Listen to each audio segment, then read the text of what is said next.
आता आयुर्विन पुलाजवळ पुराची पाहणी करत असताना सर्व आमच्या गावभागातील आणि भारतीय जनता पार्टीचे कार्यकर्ते या ठिकाणी यांची भेट घेतली। या भागातील आमच्या कार्यकर्त्यांचं वैशिष्ट्य असं आहे की पूर असू दे, कोणतीही परिस्थिती असू दे, आमचे कार्यकर्ते हाकेला धावून या ठिकाणी येतात। आत्ता साधारण 36-36.5 फूट अशी पुराची पातळी आहे। पावसाचा जोर थोडा थांबलेला दिसतोय, परंतु या खेपेला प्रशासनाने अतिशय चांगल्या पद्धतीचं नीटनेटकं नियोजन केलेलं आहे। त्यामुळे नागरिकांनी घाबरून जाऊ नये।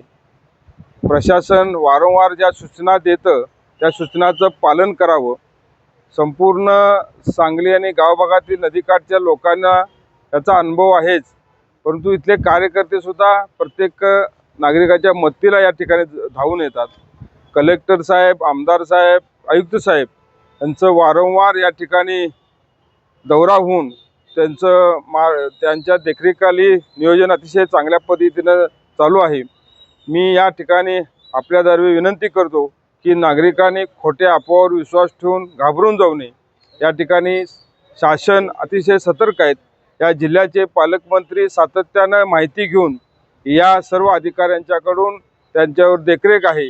त्यामुळं नागरिकांनी या ठिकाणी सरकारवर विश्वास ठेवून, प्रशासन विश्वास ठेवून धैर्याची भूमिका या ठिकाणी घ्यावी।